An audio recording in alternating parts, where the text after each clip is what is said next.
It's meat pie mania. A couple of weeks ago, I made a video doing our freezer tour and I showed you that we only had one meat pie left. So it is time to restock the freezer with meat pies, which hopefully will last us. I usually make 8 at a time so that we have enough for, I don't know, a couple of months at least. So the first thing I'm going to do this morning is make the pie crust. So I do cheat with this. I use store-bought pie crust for the bottom because I'm making 8. That is a ton of pie crust. And actually the first couple of times I made meat pies, I used the store-bought pie crust for both top and bottom. So now I've graduated to making my own pie crust just for the lids, and I still use the store-bought for the bottoms. So I have leaf lard that I rendered from the pork that we got from our friends Jared and Alicia from Three Forks Farm. So I'm going to use that for my pie crust. And also I realized I don't have any all-purpose flour. So I'm using bread flour, which I did the other day for a quiche, and I don't know, it seemed okay. I'm definitely not a crust, I'm not an expert, so, but it tastes fine, so that's all good. So for the pie crust, I just use 2 cups of flour. I would imagine you should probably use, if there's such a thing as pastry flour, use that, but all I have is bread flour, so that's what we're using. So 2 cups of that, 1 teaspoon of salt,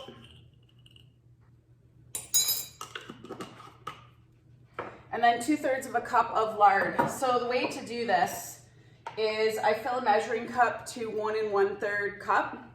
And if you had a 1 cup measuring cup, you could fill it to 1/3 of a cup because I need 2/3 of a cup of lard. So, ooh, this lard's still quite frozen. You want it cold, maybe not this cold. Gonna come back to that. It's still too frozen. I took it out of the freezer, but ooh, it's hard to get out of there. So we'll wait a little bit longer. I'll come back to that. Gonna go out and do the chores. Okay, dogs walked. Let's try this again. It's a little bit better. I like having the lard in a mason jar, but it makes it really hard to get out. So I'm rethinking that method of storing. So then you just push the fat under, and I'm looking for a measurement of 2 cups. Kind of squish it all together so it's one big mass. Get as much of the water out as I can, and then I just plop that in chunks. Get as much of it as I possibly can. Okay, then just give it a pulse it until it breaks up into little crumblies. And then 5 to 8 tablespoons of ice water. So I've got my ice water here, and I just add it and pulse it.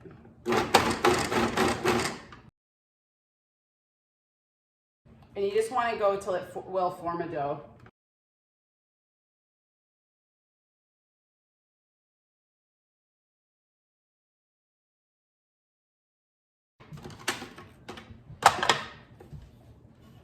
Okay, I'm going to show you a trick with the saran that I just learned a little while ago that is really helpful.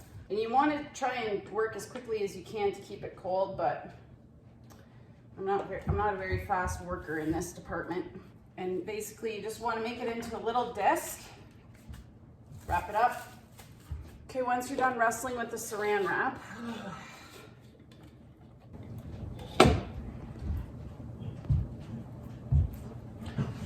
second disc, and that's not very even, but it is what it is.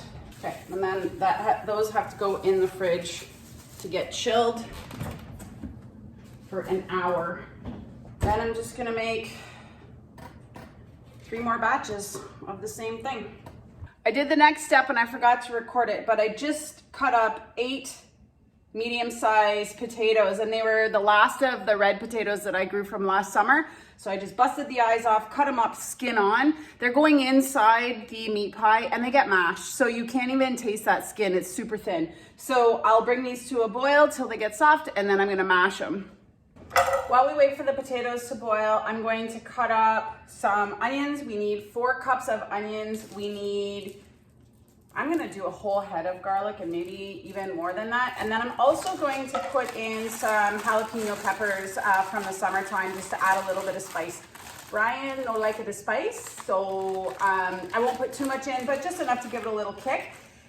The recipe that I use is just for one meat pie, and so I just feel like if I'm going to all the work to do it, I might as well make enough for a lot of meat pies. So I'm making 8.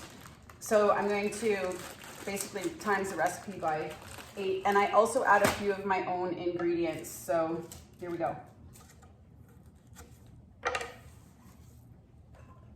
I finished chopping my onions. I still have to do the garlic, but the potatoes are done, so I'm just going to drain them. I'm gonna save some of the potato water because you need a little bit of water at the end for when you're making the meat pie meat mixture. So I'm gonna save some of that water and I'm gonna pour the rest off to mash the potatoes. You don't want a really wet mashed potato, so if I save some of the water back, that'll be good. All right, let's mash these up, skin and all. Last time I made this, I added too much water. I left too much water in my potato mixture, so that's why I drained it fully this time. And then I'll add water as I need to the meat mixture so it's not wet in the pie crust. Okay, those are done. We'll set those, I'm just gonna put them back on the stove.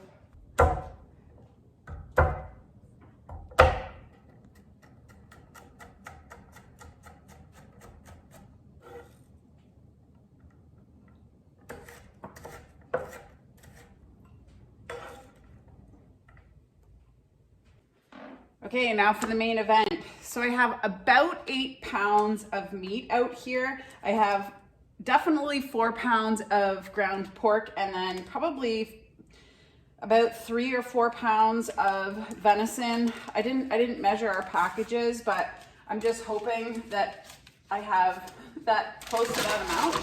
And so what I'm going to do now is brown all of the meat with the onions, the garlic, and the jalapeno peppers, and then add the spices. So this part is a pretty quick process.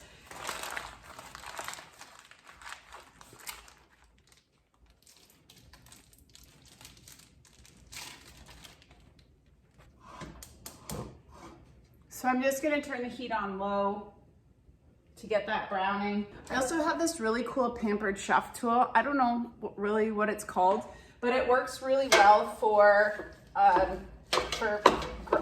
browning ground meat. You just kind of put it in there and give it a spin. So I just break up all that meat, try and mix the pork with the venison. So I usually just let that brown up a little bit before I add the veggies. We're browning up, so I'm gonna add the hot peppers, onions, and garlic. Also just gonna add a little bit of the potato water and give that a stir. The meat is browning up nicely. I've switched kitchen tools. This is a tool that my friend Mike and Valerie made, and it is awesome. It's like a spatula scraper flipper. It's like the jack of all trades tool in the kitchen. So now we need to add all of our aromatics or spices. And because I am making so many extra batches, I've written it down. So we've already put in, well, I put more than 8 cloves, but I have 8 cloves written here. So we've already put in 8 cloves of garlic, about 4 jalapeno peppers, who knows, 4 cups of onion, 4 pounds of venison, 4 pounds of pork. If you don't have venison, you could use beef. That would be just fine. I've not added 2 cups of water, but I did add about, I don't know, 1/4 cup just to help this cook down. I will add the rest at the end if I feel like we need it. So now we're going to add 4 teaspoons of dried mustard,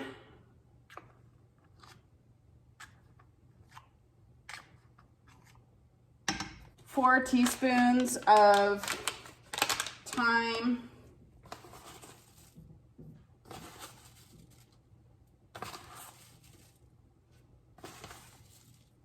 2 teaspoons of ground cloves. Oh, I love that smell.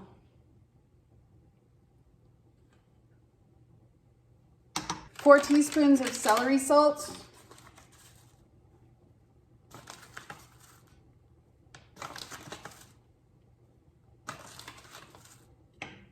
2 teaspoons of black pepper,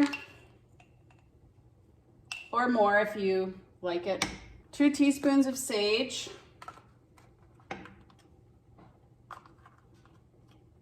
4 teaspoons of cinnamon.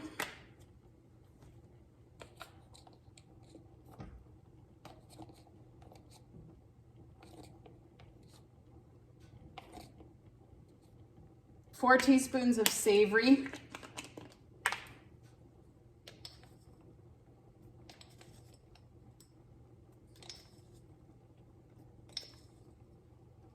You should smell this. Oh my goodness. And 2 teaspoons of nutmeg.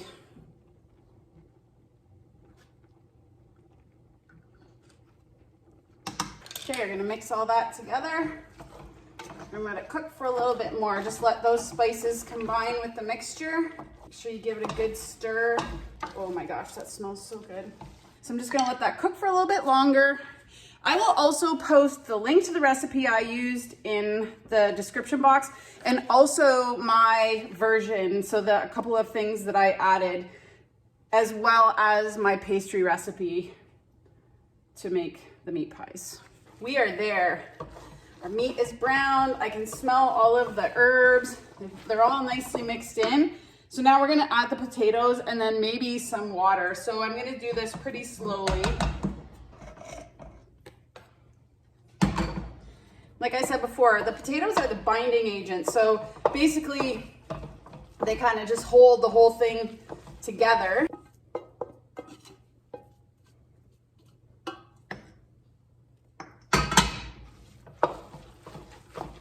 We're ready to fill our pie shells and roll out our crust. My least favorite part of this process is the pie crust making, I have to be honest. So I do cheat and I use these for the bottom. I just did a little taste test and there wasn't quite enough zing for me. So I added about a teaspoon of red pepper flakes just to add a little heat.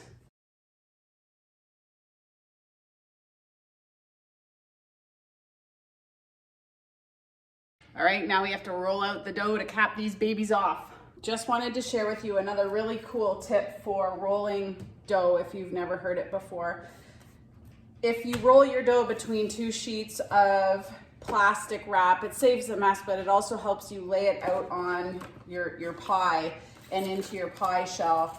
So normally what I do is I use the sheets of the plastic wrap that the pie crusts are wrapped in, but I'm gonna start with one of the tops. The 2 bottom sheets of this were ones from the first pie that I did, but they were pretty greasy. So I'm gonna start with a top layer here just to show you how this works. So you just roll out your crust and the saran sticks to the countertop.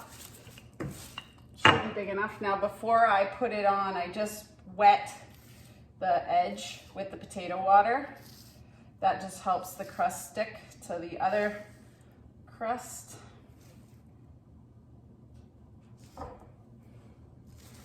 Take off the top sheet and I just lay that aside because I'll use it again for the next one. And then I just pick this up like so, lay it on top, peel off the bottom sheet, and we're ready to go again. So it is a lot of plastic, but what I did the last time is I just wrapped up this plastic and put it in the freezer for the next pie crust that I made. So now all I do is I trim off a little bit of the excess pie crust and then I just fold this under and press it into the other crust with my thumbs. I'm not going underneath, I'm just folding the edge under. Should have trimmed that one a little bit. I'm definitely not a pastry chef, so whatevs, whatever. Do my best. Then I just go around. You can use a fork to do this, but this is the look that I like, a little bit more homemade looking. So I just push with my left index finger and pinch with my right index finger and my thumb. And then I just vent the pie, and of course I have to make trees. So there you go. And we have to do 6 more. Holy moly, that's a lot of rolling. We are going to put these in the oven for 25 minutes at 425, and then take them out and let them cool before we wrap them up to freeze them. All right, let's get these babies out of the oven. Watch out. I had leftover crust, so I made myself a little pastry.